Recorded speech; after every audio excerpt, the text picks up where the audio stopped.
Good afternoon. We are so excited to have you on the webinar with us today.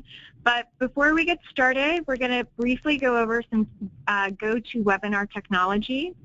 So in particular, I'm going to show you some of the features that will allow us to make our presentation more interactive. So on your screen, you should see the control panel pictured. If you don't, it's because it has been minimized, and you can pull it back out by going to the Grab tab, which hides and shows the control panel. There is also an attendee list where you can see all of the participants on the call. For today's webinar, we will open the lines for questions and discussion at the end. At that time, you can raise your hand by clicking on the hand icon on the control panel, and I will unmute your line. Alternatively, you can type your question into the question pane, and I can read it to the group or respond privately. If you have questions or concerns throughout the webinar, feel free to type your question into the pane, and I will respond to you privately. All of the panes can be expanded or minimized by clicking on the plus or minus button that are at the top left of each pane. At the end of the webinar, when we open up the lines for Q&A, please make sure that you are not muted on your personal phone. Also make sure that you've entered in the audio pin provided to you at the beginning of this webinar. Hi. Good afternoon. My name is Laurie Haycock, and I'm the National Director of Data Technology and Analytics for Achieving the Dream. Joining me on the webinar are Allison Ocaluna, who you just heard from, going over logistics of how to maneuver GoToWebinar, and Wei Song, our Director of Data Management and Research. All of these staff members, team members, were integral in developing this data discovery guide, as were several coach contributors. I'd like to personally thank Shara Davis, Renee Garcia, Jan Liddon, Bruce McComb, and Dawit Teklu. And Dawit Teklu is actually here on the line with us, and I'm hoping other coaches are as well. I have to say that every one of our leadership and data coaches we are linking to their resources. They're all out in the fields with you, helping you build data and technology capacity. So I owe thanks to all of you. Today we're going to cover briefly the Data Team's Data Insight webinar series. We're going to take you on a tour of our new data discovery guide, and then we'll follow up with a question and answer session and discussion.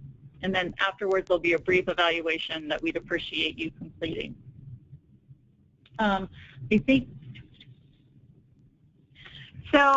We wanted to provide you some background about the Data Insight webinar series that we started recently.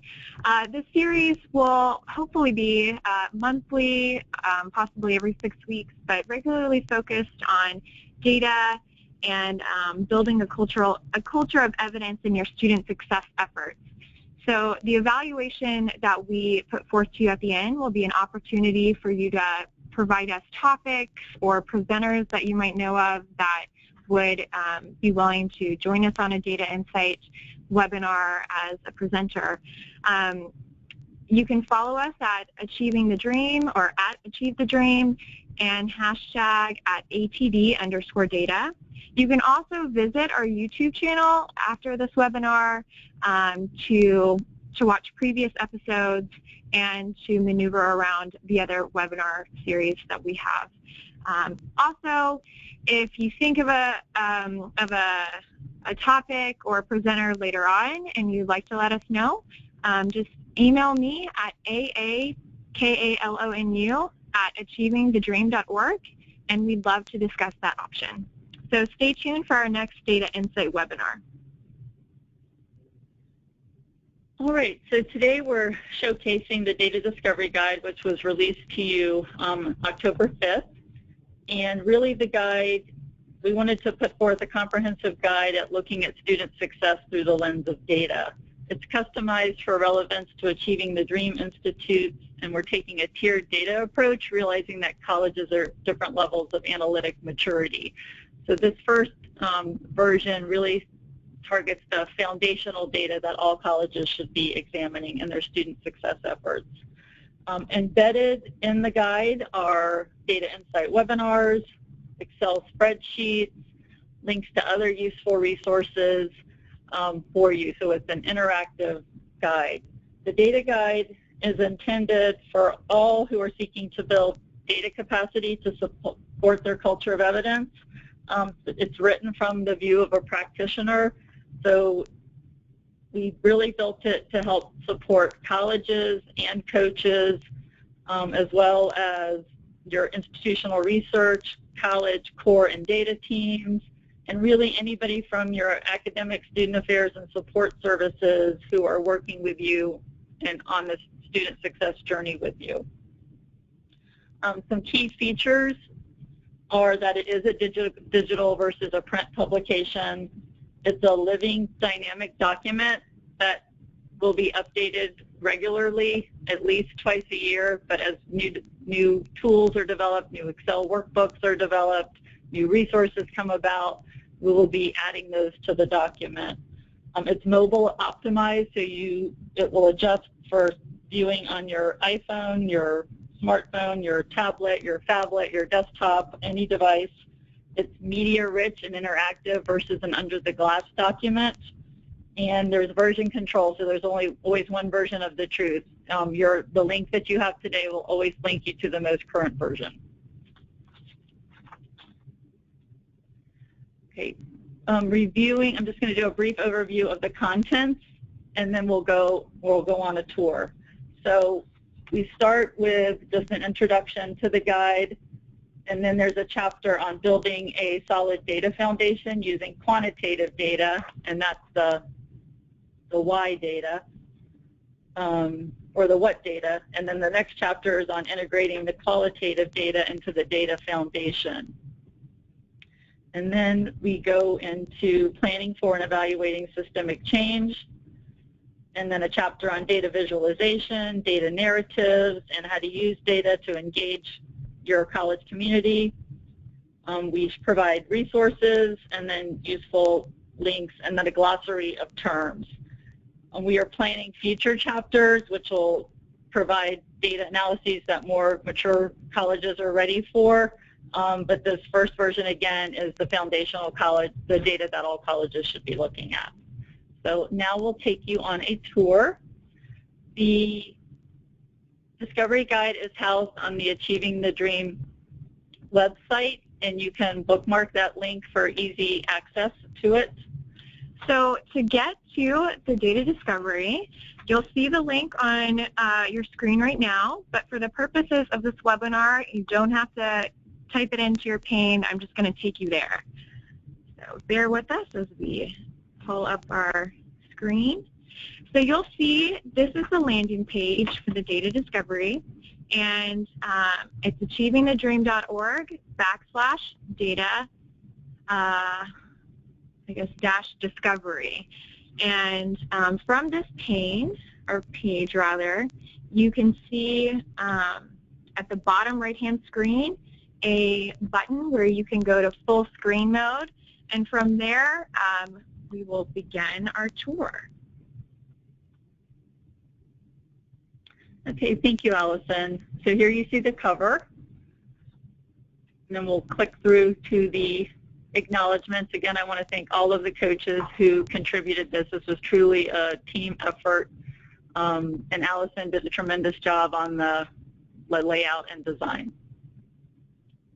The table of contents is interactive, so if you click on one of the bulleted items, it will take you directly to that page in the data guide. So Allison, if you click on the second bullet under Chapter 1, that takes us to the Institutional Capacity Framework. This is Achieving the Dream's new model for transformational change, and this guide was really intended to help you build capacity in that data and technology element of the triangle.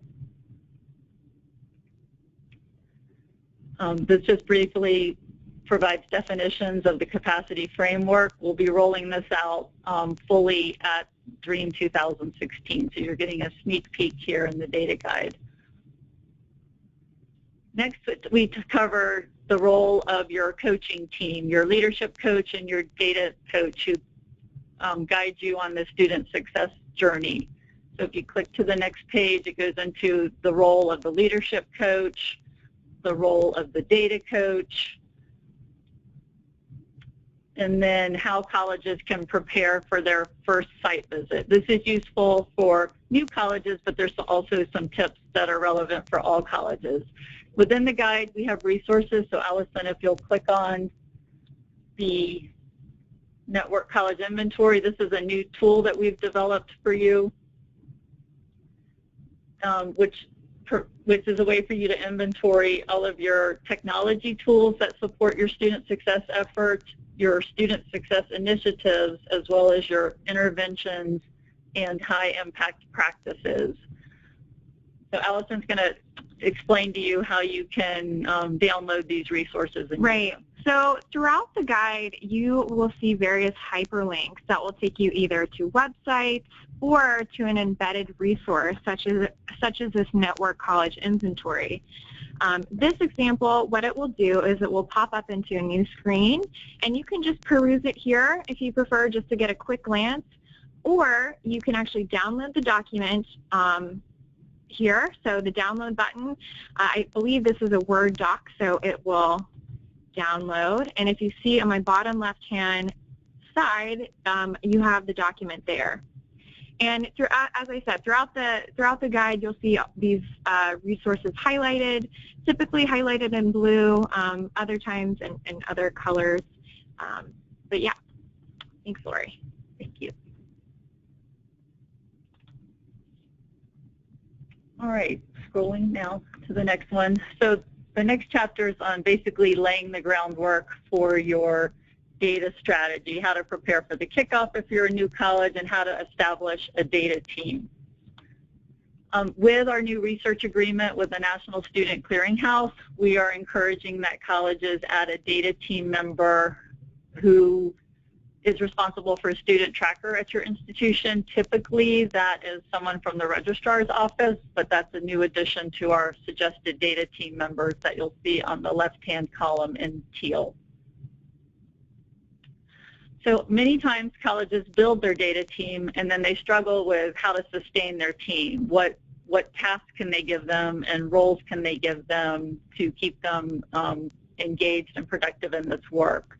So the next 2 pages of the guide provide some examples of tasks that data teams can take on in terms of data integration, data packaging, helping with evaluation, and institutional capacity building, and really becoming your data ambassadors at your campus. Okay, the next chapter focuses on building a data foundation with quantitative data.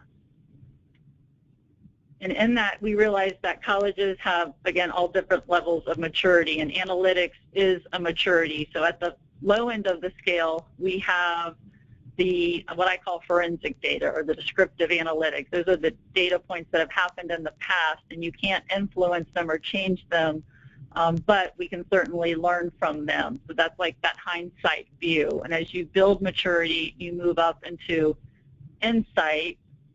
You know, why did it happen? What will happen? And then ultimately, where we want to get to is that optimization level or windshield view of foresight.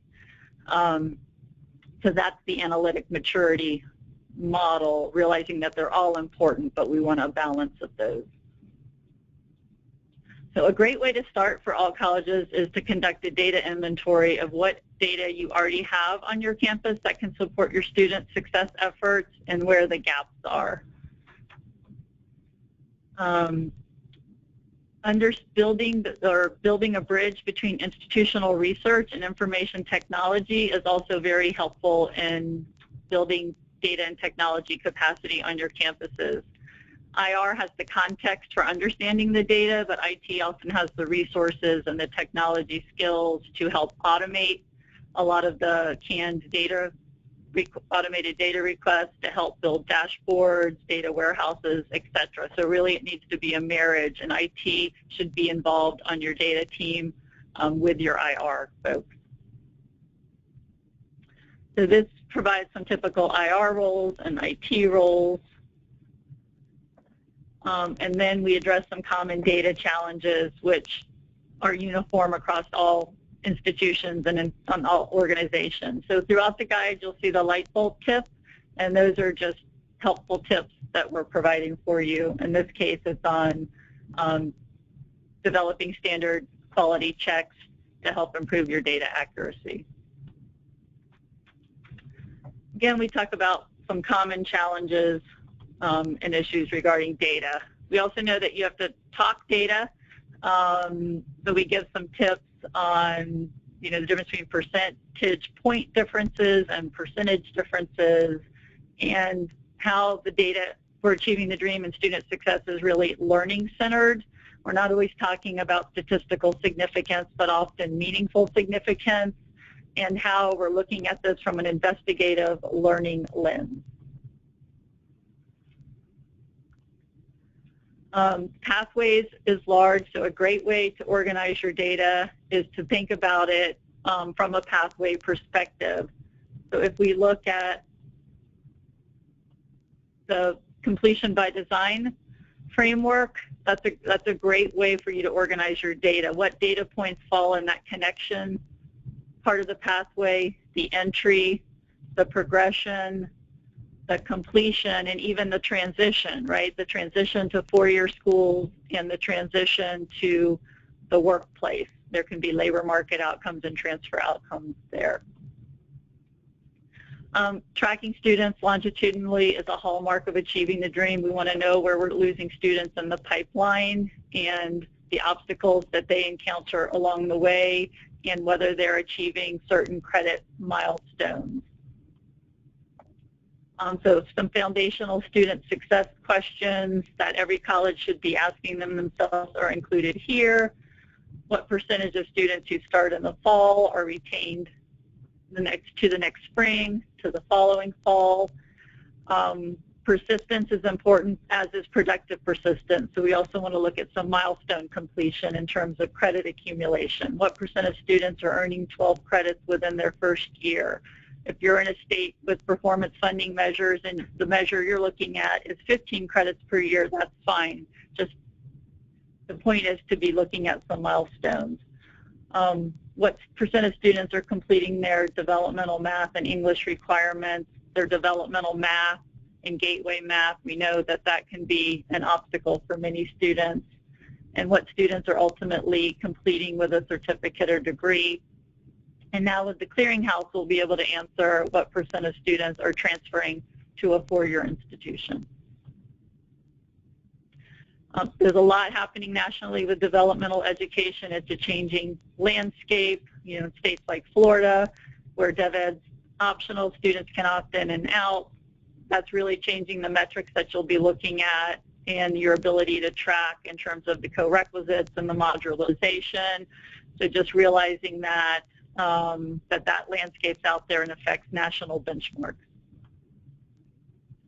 Okay, a hallmark of achieving the dream is equity. And in order to know if there are achievement gaps, you need to disaggregate your data. So we show some examples of how, if you're looking at the left-hand side of this chart, you can't see patterns because it's just one data point. But when you disaggregate by ethnicity or Pell Grant status or some other factors, you can start to see those equity gaps. So our mantra is mind the gap. We want to be mindful of what the achievement gaps are and work to close them. Here's more. That was one of my favorite slides on equity and equality, and we have permission to use that, so please feel free to use that on your campuses as well. We have data webinars from our Data Insight webinar series embedded throughout this webinar. We're not going to show it, but is on how to do Excel pivot tables, which is a useful tool for disaggregating data. So you'll see these peppered throughout the data guide. We now have, as I said, a research agreement, as you all know, with the National Student Clearinghouse. So again, we're reiterating here some of the key features of that and linking to the reporting and programming and testing guide, as well as just reiterating the optional data fields that we would like you to be reporting on once the elution hiccup has been resolved and everybody's able to report on those fields. And again, there's a webinar here that we did on that transition to the National Student Clearinghouse. Okay, now we're moving to Snapshot or cross-sectional data, which is like moment in time data. So this is an excerpt of the top 20 highest enrolled classes at a college. And this was a data exercise that colleges who attended the 2015 kickoff did. So Allison's going to click on, and we actually have a data template here that all of you can use. And she'll walk you. Right. So again, this data template, since it's an Excel format, it won't actually pull up, it won't give you the preview. But what you can do is download the document directly. Again, it will land up in your screen. So you can pull up the Excel version here. So it's the actual Excel document. You can edit the document directly and use it. So we have various tabs on success rates, or one tab really, and you can input your data here, and it will include a print version. And at the bottom are discussion questions that you can use to engage your college community in discussions about the data. All the formulas are in there for you. So what percentage of your total college enrollment do the top 20 courses comprise, and which subject areas do students struggle the most, and which courses do students struggle the most, and who on campus should you be sharing this data with, what other data could you add, etc. Right, and so as you, the second tab, success rates template, as you type, let's see, type here, your responses in this discussion question section, as with this upper portion in the table, will directly input into this print version with the appropriate formulas. If you scroll down, you'll see where I just said type here, a number 2.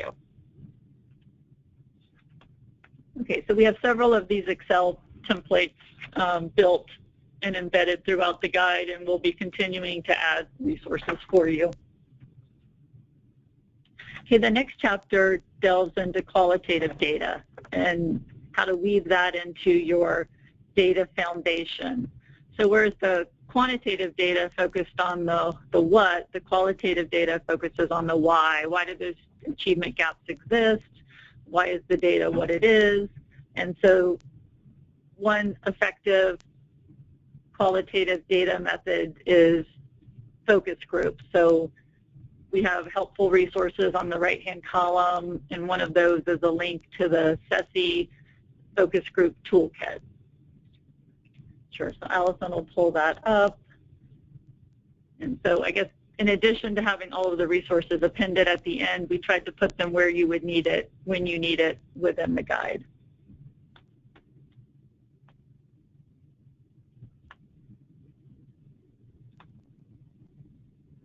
Some other qualitative data collection methods include in-depth interviews, observation and participation, fishbone or Ishikawa diagrams, and we have a guide. You don't need to click to it, but we have a guide on how to complete that, as well as more useful tips. Document analysis is another useful method. You know, looking at the documents that you have, your website, all your media, through the lens of a student and making sure that it's clear. The next chapter is on planning and evaluating for systemic change. Here we talk about logic models, strategy execution, including lead and lag measures. So earlier on we showed you the analytic maturity guide, moving from hindsight to optimization. So the leading and lagging measures play nicely into that. The lead measure is predictive and influenceable, and it's really a lever for moving that lag measure. So we also have a Excel workbook that you can peruse on your on lead and lag indicators for student success with examples of there that you can populate your own data in there and use those. And again, we have another webinar here that Dr. Brad Phillips did on one of our data coaches on leading and lag indicators. 4 Disciplines of Execution did some webinars for us, and we have a link to that. They did a work with the Alamo colleges, and there's a press guide that kind of outlines their philosophy. So we've included that as a resource for you, not as the only way, but as a way. Again, more resources for evaluating effectiveness.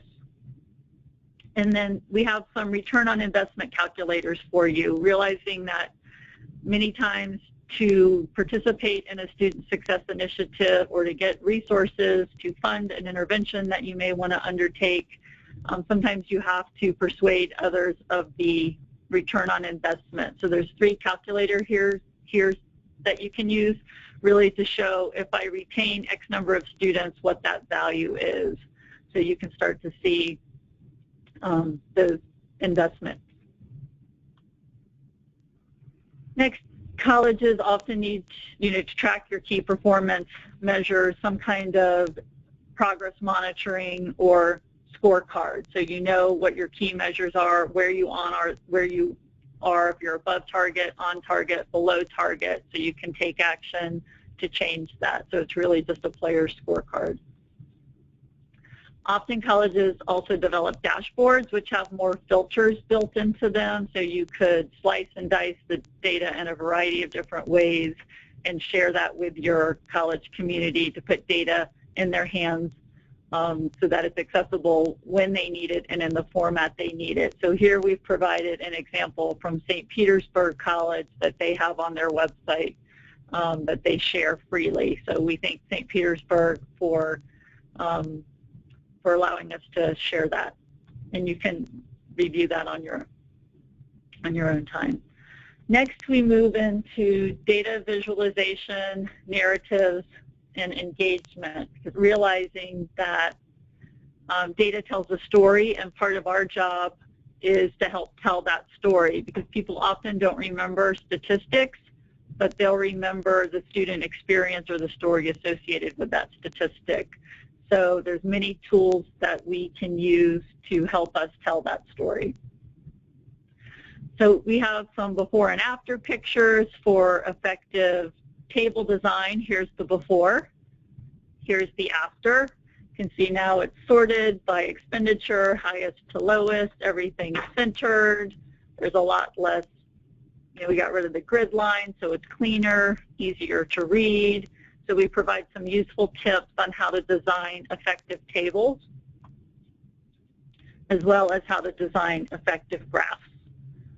And so there's like a level 1 decision when you're choosing a graph, and then based on the relationship you're trying to showcase, we show you what are the best graph options. There's also level 2 decisions that can factor into that. We show that as well as design tips. And then we have another before, don't do this, the pie on the left, and then do this, the stacked bar chart on the right. Much easier to read. The human eye has a very hard time comparing areas in a pie chart. Much easier to use the horizontal bar chart. And then we have tips for writing a data story or telling those data narratives with examples for you to review of how it's done well. Engaging in courageous conversations and facilitating group data discussions is really critical to getting leverage for your student success agenda. So we have some facilitation methods that we share with you, including data summits, how to host a data summit on your campus, how to host a World Cafe. There's a hosting guide toolkit there available for you, how to do audience polling. Some colleges have clickers, which is great. Some have polling software. Poll Everywhere allows for free. You can poll group sizes up to 25, so we included a link there. And then at the end, we have a variety of appendices, and these are, again, publications that we think are useful, the Data Insight webinar series. We have had 2 data and analytics summits, one that we co-hosted in 2014 with the University of Maryland University College, and we have a link to the learning materials from that event, as well as we had one this last month at SAS headquarters in Cary, North Carolina, and we have all of the keynotes and PowerPoints and concurrent sessions from that event so that you can see those presentations and learn from those events. We also have a variety of investor discounts that are available to Achieving the Dream Network colleges. So we have a link to those there, again, trying to help you build your data and technology capacity. Next, we go into more resources grouped by data collection. So for national data collection, we have links to the National Center for Education Statistics, IPEDS, National Student Clearinghouse, National Student Loan Data System, and the U.S. Department of Education College Scorecard that just came out. And on the right-hand side, in the purple column, gives more information and context on that college scorecard. We also link to some voluntary data initiatives such as Complete College America, the VFA, the National Community College Benchmarking Project, Completion by Design, PAR, Student Achievement Measures, Aspen College Excellence Program, etc. So that network college inventory that we shared at the beginning of that will help you organize all of these initiatives that you're in and interventions so that you can use that internally and also share that with your coaches. That's really helpful. And we also link to some of our nonprofit association partner institutions such as AACC, AIR, EDUCAUSE, SCUP, and Jobs for the Future. And then links to some research centers and think tanks which publish great information on student success and on community colleges and data, such as CCRC, IHEP, and the RP group. Next, we provide some training resources to help you build, again, your data capacity and IR capacity. Association for Institutional Research has a Data and Decisions Academy with online courses. Every year they have Achieving the Dream Presidential Scholarships that they award for IR practitioners to take advantage of those courses at a discounted rate. There's also IPEDS training workshops. There are graduate certificates in IR. There are MOOCs in IR and in building data capacity. Stephen Few is a guru on data visualization. There's a link to his website where he has lots of training resources, quizzes on how to effectively design graphs that are free for you to use, as well as Edward Tufte, who does regional and national courses on data visualization. We also link to higher ed news resources and common national surveys, such as the CESI, which is the faculty version of the Student Engagement Survey, the CENT Survey of Entering Student Engagement, and the Noel Levitt Student Satisfaction Inventory. Those are popular national surveys that if you're participating in, that data is very helpful for informing your student success agenda. Next, we provide some research or resources for technology research, such as Gartner, Forrester, and the Tambellini Group. All of those are great for selecting vendors or looking at what's bubbling up in the field to build up your technology capacity. We also provide further readings that we think would be helpful for you, and a glossary of terms. So if you see a term such as a gateway course throughout in the guide and you're not sure what the definition is, you can go to the glossary and see, go back one page. A gateway course is a first college level course characterized by high enrollments and low success rates. For example, English composition and literature is a gateway English course, and college algebra is a gateway math course. So we tried to embed that glossary because having common definitions and understanding is very important when you're engaging in data conversations on your campus and trying to build understanding and data sense making. So as a final plug, I guess, to hear back from you, on you should see on your screen the data@achievingthedream.org email address. So as you start using this guide, looking through it, if you see any resources that are missing, or if you know of any of those resources that we could add, please feel free to email us. We'd love to include them. If there are any burning topics that you feel like were not addressed, we'd love to include those as well. I think at the beginning of the webinar, Lori mentioned a future chapter that we'll be coming out with over the next several months, but we'd be happy to hear back from you. So, right. So that chapter will provide higher level analyses for colleges that are ready for that. So trying to move more into that predictive analytics, like what are maybe toxic and synergistic course combinations that we could be looking at, taking it more down to the program level, and just adding some more context and detail analyses that we think will be helpful for you.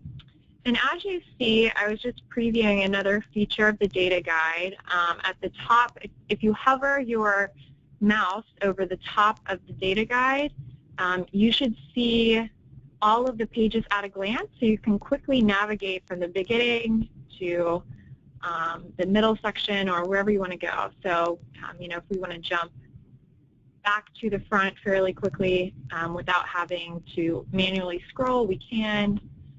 So now we're back at the title page. So at this point, we would love to open it up for questions and answers. Sure. So we got a question fairly quickly asking about the print version of this guide and if that's available and how they can access this.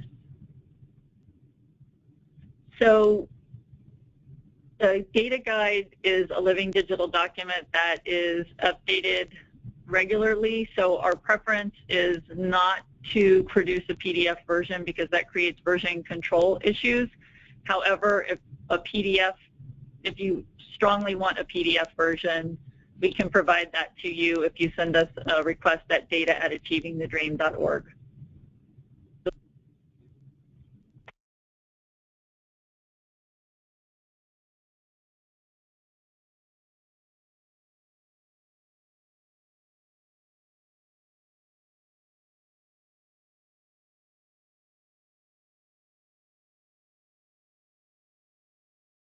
All right, so the next question just came in. We have someone asking if we can go deeper into our explanation of the ROI. Sure. So if on that page in the data discovery guide, there's 3 different ROI calculators, and basically it's more expensive to recruit a new student than it is to retain a student.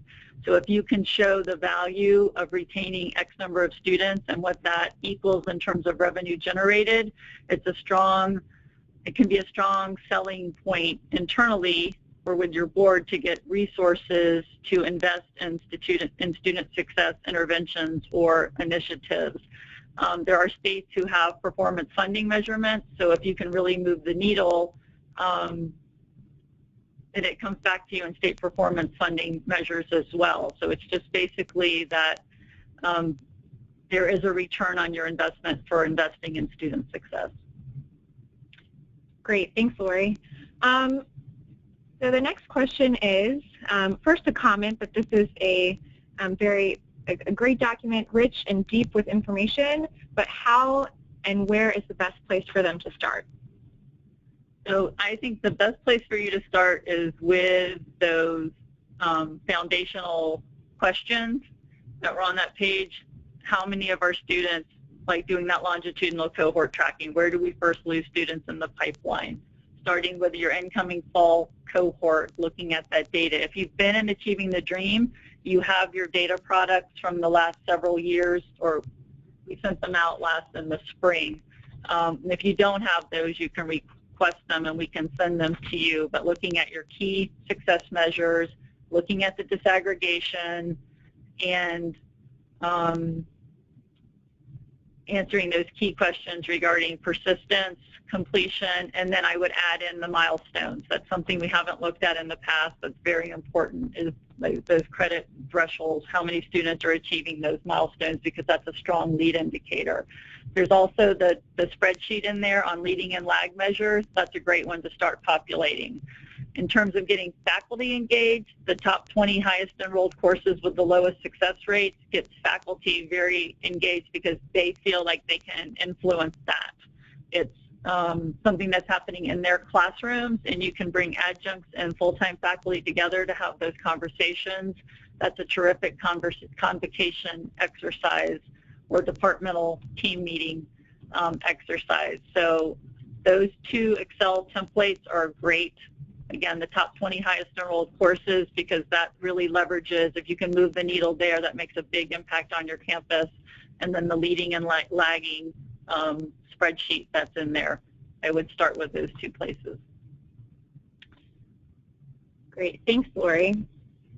So our next question is about navigating back to a table of contents quickly.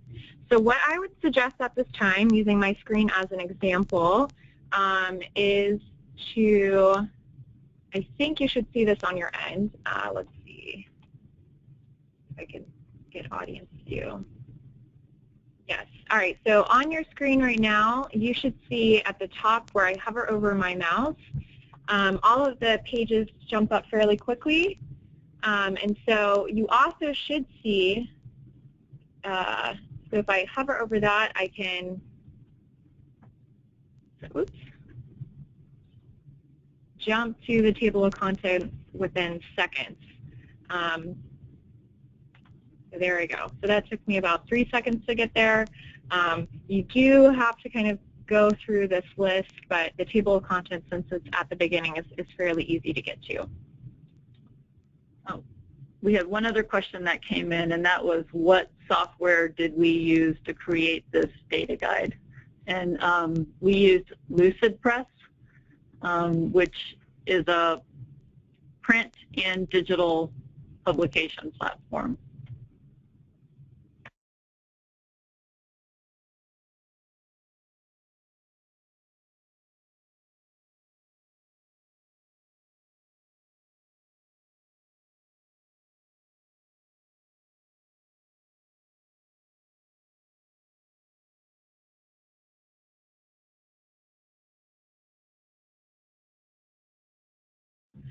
All right, if there are no more questions, let me see if anyone has raised their hand.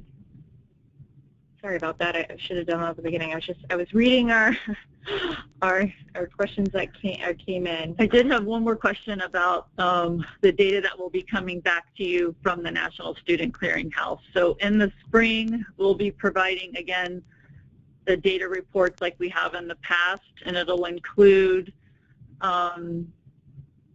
fall to spring persistence, fall to fall persistence, degree or credential completion, transfer, as well as they have a proxy for milestones. So it's like a full-time enrollment week. And so we will be providing those data products to you in the spring for your institution, as well as benchmarks for institutions that entered Achieving the Dream the same year as you, and benchmarks for the ATD network overall. Great. So I don't see any more questions that have come in, but as we mentioned, if you're interested in weighing in on the guide, feel free to email data@Achieving the Dream. We understand this is a very comprehensive guide, and it might take quite a bit of time to go through, but like Lori said, you know, start from the beginning. You can navigate to a particular topic of interest through the contents page. Rely on your coaches, your data coach and your leadership coach. And if you complete that data or the network college inventory, that's at the beginning. That's a really helpful way to kind of pull together all of the things you're working on, your technology, your data, your interventions, your initiatives, your high impact practices, to have that holistic view of where you are, which will help inform where you're moving towards.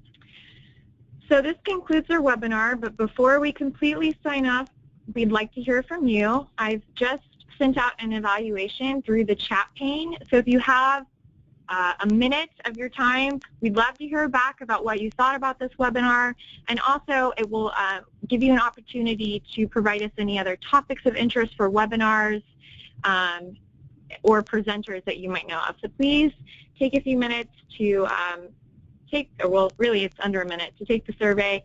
We'd love to hear back from you. But thank you so much for tuning in. This concludes our webinar. We will distribute the webinar materials, the PowerPoint presentation, the links to the data discovery, and the recording of this webinar this afternoon. So if you registered, you should receive an email from me coming in shortly. Thank you.